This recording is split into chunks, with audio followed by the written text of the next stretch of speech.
Assalamualaikum warahmatullahi wabarakatuh. Waalaikumsalam. Alhamdulillah wa kafa wa salatu wassalamu ala nabiyyil mustafa wa ala alihi washabihi wa wabad. Allahumma innaka qad akrata ba'dahika ala sihri wasar walakinnaka ihtabata lidatika bi'nidur fa'ul ma tabata bihi mi akrata alaih bihaqqi qaulika wa mahum bidarina bihi min adina bi'nillah. Masalah apa? Yaitu masalah yang beda dengan umumnya, yang jarang diterangkan oleh para kiai, para ustadz, karena itu khususon, yaitu adalah Quran Syifa. Kalau bilang masalah ruqyah, mungkin ibu, kalau ruqyah itu mungkin terlalu merasa bagaimana gitu kan, kalau mendengar ruqyah kesurupan identiknya. Makanya kami membawakan namanya Quran Syifa. Dari mana dalilnya bahwa Quran adalah obat? Wa nunajjilu minal Qur'ani ma huwa syifaa'un wa rahmatul lil mu'minin wa la yajidu dzalimin illa khasara. Al-Isra ayat 82, bahwa Al-Quran itu ditulis itu obat, insya Allah ya. Cuma selama ini kan jarang kita tahu bahwa Al-Quran adalah obat, insya Allah apapun penyakitnya ya. Mungkin karena waktunya sebentar, langsung ke non medis. Penyakit non medis ada 3. Satu adalah ketempelan, 2 adalah sihir, 3 adalah ain. Nanti jarang terangkan ini. Pertama adalah ketempelan. Ketempelan adalah jin masuk sendiri kepada kita. Jin masuk sendiri kepada, dari mana? Dari 4. Satu, ketika kita emosi yang tinggi, makanya masuk, bolong dari kahil sini. Jin silin banyak kan, cuma tidak bisa masuk kita ke tubuh karena kita bisa sabar, selalu ibadah, itu tidak masuk. Tapi ketika kita emosi, bolong kan. Kita tidak emosi. Yang kedua adalah dari sedih. Sedih yang mendalam sama bolong dari sini. Jin silin masuk, belum. Itu namanya ketempelan. Makanya ketika ada yang terkadang ada yang suaminya meninggal, istrinya kesurupan. Itu karena emang jin masuk lewat kahil atau juga ada abreaksi. Nanti kita harus membedakan mana abreaksi, mana kesurupan. Bisa saja itu kesurupan itu bukan jin yang masuk, tapi adalah abreaksi namanya. Jadi alam bawah sadar yang meluap. Terus yang ketiga, masuk jin ke tubuh kita adalah dari banyak takut, galau, banyak pikiran, itu sama. Ujung-ujung nama karena kita harus sabar, harus pasrah kepada Allah, tauhid ujungnya, percaya kepada Allah. Kenapa harus serba takut besok tidak kaya atau sebagainya, pekerjaan sebagainya, sama bolong, masuk jin sekali, belum. Yang ketiga, yang keempat selanjutnya adalah karena masuk ke tubuh kita, jin adalah dari goplah ya, jelas lalai kepada Allah, jarang ibadah sholat selalu di akhir waktu dan sebagainya.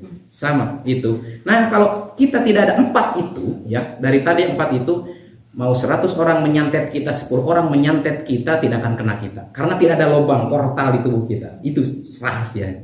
Makanya orang sabar, orang yang tidak takut pasrah kepada Allah, orang yang tidak galauan, orang yang bebas terus ceria dan sebagainya, tidak sedihan, insya Allah orang itu kuat, tidak bisa masuk santet atau jin ke tubuh kita. Nah itu, terus nanti saya kasih tahu ciri-cirinya yang terdapat. Di sini nggak tahu siapa yang terada di tulang ekor. Kita buktikan sebenarnya karena mereka berdiam diri mengganggu pikiran kita. Nanti kasih tahu ciri-cirinya apa yang ada tubuh kita. Yang kedua adalah sihir. Sihir ada 2, penyakit non medis ya. Sihir ada 2. Sihir yaitu adalah senjata makan tuan, atau emang kedua sihir betul-betul emang santet dari orang lain, dari orang yang iri kita. Tapi jangan sudon dulu. Jarang itu terjadi sebenarnya. Yang rata-rata saya dari berapa ratus saya ruqyah, berapa jin saya islamkan, itu rata-rata senjata makan tuan. Senjata makan dari mana? Yaitu pergi ke dukun, nih tanam telur busuk, misalkan telur busuk angsa. Saya jamin jangan menyebut ke saya nanam atau tidak. Saya terbukti, bisa dibuktikan di sini, akan ketarik. Nanti akan ketarik ke tempat itu, akan ketahuan. Itu adalah jadi sarang jin. Ini bambu kuning.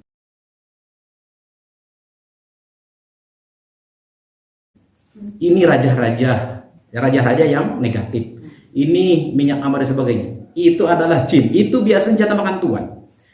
Dari 10 misalkan yang kesurupan, dari 10 yang kesurupan atau yang terindikasi non medis, hanya 2 yang santet, 8 berbanding 2 lah gitu.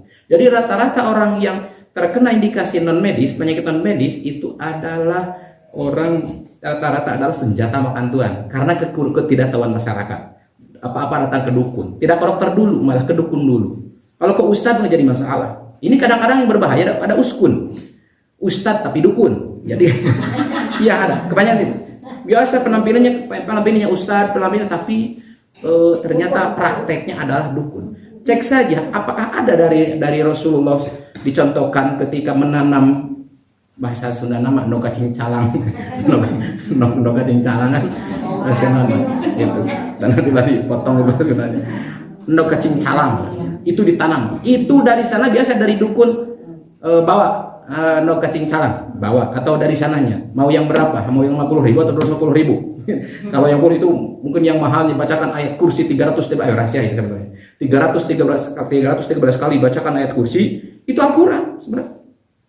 Dibacakan terus nih bawa, dibungkus oleh kain kapan, boy atau ditulis oleh minyak japaron, bawa ke rumah. Ditanam di tengah rumah, misalkan 1 jengkal atau 2 jengkal. Dari sana kosong jinnya, dari uskunnya, ustaz dukunnya.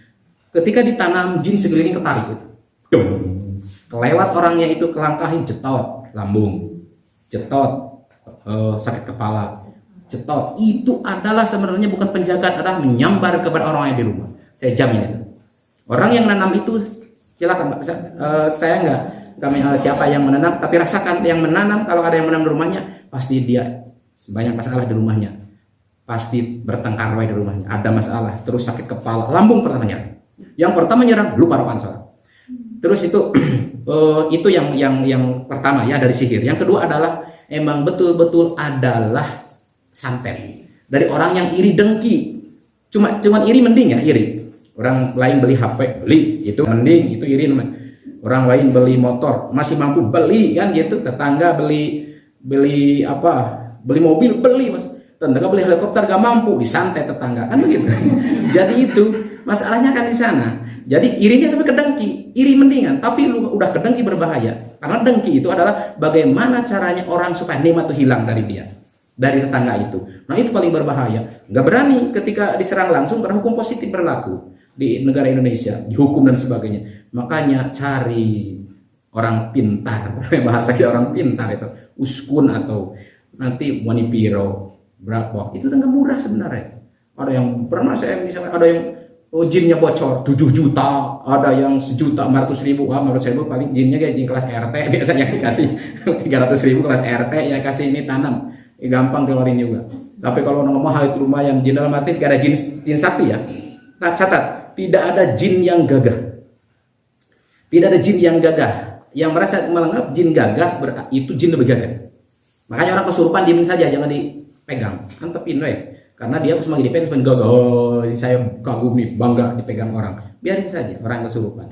Jadi karena dari mana dalilnya? Inna kaidah setan kan ada uipa. Tipu daya setan badinya lemah, tidak ada yang gagah jin itu. Silakan nanti boleh perang, kalau tidak nanti silakan. Cuma saya dakwah saja menyampaikan kepada masyarakat, kepada umat Islam. Nah, nanti terus yang ketiga, singkat saja. Kalau panjang Pak, nanti jin yang suka jadi pocong, jadi kuntilanak apa tentunya mau panjang. Yang jadi jin itu jin ya, itu misalkan jin jenis banaspatinya apa itu bisa dijelaskan. Jin yang suka kita ngantuk wae ketika ngaji itu bisa. Nah, yang langsung singkat saja, nanti boleh bertanya. Yang ketiga adalah ain. Nah ini jarang dijelaskan ain. Di ruqyah manapun ketika ruqyah jarang dijelaskan ini. Ain itu adalah kekaguman seseorang kepada orang lain, terutama biasanya ke anak lah. Ibu ke anaknya, neneknya ke cucunya.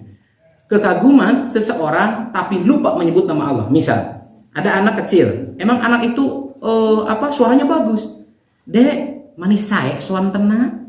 Emang kagum, muji. Dek, manis saya suan tenang. Emang suan tenang saya. Tapi lupa tuh, Masya Allah, dek. Subhanallah, dek. Kan gitu-gitu, lupa. Di orang ini yang memuji ada jinnya, langsung didahului. Hadisnya jelas. Itu langsung dok, yang dipuji tenggorokan kelenjar anak-anak. Adek, eta mah pintar deh, alit-alit mah pintar gila, masya Allah, subhanallah, dung didahului jin, otak tumor di kepalanya. Cek ke dokter betul kelenjar, cek ke dokter betul tumor, tapi asal kelenjar dari mana, asal tumor dari mana, betul itu. Tapi biasanya anak kecil karena apa? Anak kecil sebenarnya tidak diuji oleh Allah, logikanya begitu, tidak diuji oleh Allah. Tapi yang ketika anak kecil sakit tetap orang tua yang jengkel kan, orang tua yang riweuh. Nah itu ain itu obat-obatnya ada insya Allah dari Al-Quran. Kita langsung singkat saja, ciri-ciri ada di kita. Ciri-ciri tubuh kita ada terindikasi jin atau tidak.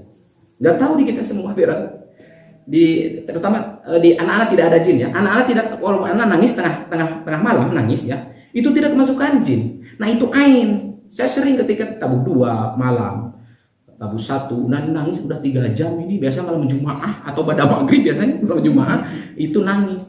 Saya tanya, siapa orang tuanya, ayahnya, ibunya, atau kakeknya, neneknya yang suka sakit kepala, lupa rasa, ciri-cirinya sakit-sakitan sebagai emosian. Saya biasa ibunya pegang kepalanya. Anak ini yang ketika nangis, boleh bukti, ketika nangis nggak bisa diem, air matanya nggak ada biasanya. Langsung ibunya diruqyah, pegang kresek, diruqyah sama saya, langsung muntah. Udah gitu, ada yang kesurupan, ada yang tidak.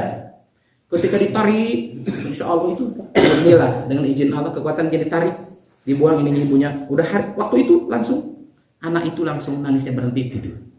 Itu gampang sebenarnya. Itu adalah ain. Itu adalah kekuatan jin yang tubuh kita masuk ke anaknya. Anaknya tidak bisa dimasukin jin. Orang anak yang belum dewasa, belum balik maksudnya, belum balik tidak bisa masuk jin.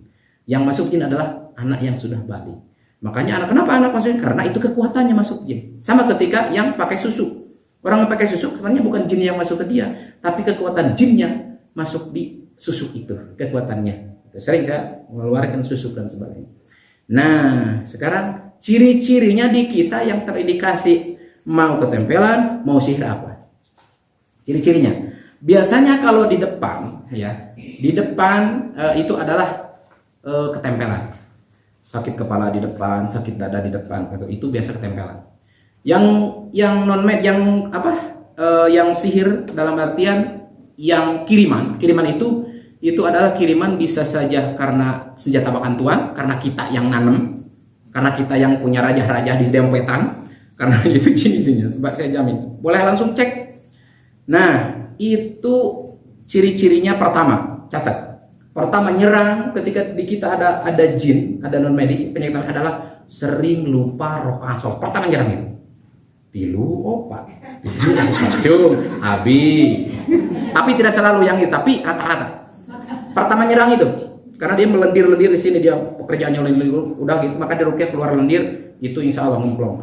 Terus yang kedua ciri-cirinya emosian, gampang emosi, terang ke anak tuh, ke anak. Tapi akhirnya biasanya ke anak teh kalau malamnya diusapan, malah masuk nyarira, ampura jang tadi ngamuk itu dia ciri-cirinya. Terang. Dua, ketiga suka sakit kepala. Terutama di sini atau ini ain sakit kepala, jangan terpuku-puku, kadang kadang-kadang sembuh sendiri sakit kepala, kenapa itu. Terus yang selanjutnya pundak berat, yang selanjutnya sering berdengung, nyung apa maghrib, nyung. Terus tulang ekor panas, boleh cek, tapi mungkin waktunya sedikit sekarang, nanti gampang. Nah itu ciri utamanya. Yang lebih lanjutnya ciri-cirinya sering bermimpi ketemu orang yang sudah meninggal. Tapi kan berarti orang yang ketemu orang meninggal itu barangkali berarti terkena sihir ya, terkena terindikasi. Tapi ciri-ciri terindikasi dan sering ketemu orang meninggal, lihat kuburan, lihat yang dikubur, mimpi terbang, ketemu orang ular, itu diantaranya. Sering, terus sering bahasa Indonesia apa perep ketindih, gitu. Nah itu ciri-ciri. Itu cek saja di sekitar rumah pasti Terus itu diantaranya. Terus yang lebih parah nih terindikasi harus duduk yang ini. Ketika dia mimpi besoknya sering betul, mimpi malamnya begini, besok kenyataan. Atau ya mimpinya ketika mimpi dia sering kenyataan besoknya. Terus yang lebih parah lagi, nebak bagus. Nebak teh sae. Dinten ieu bade aya rerencangan saperosna dongkap rerencangan.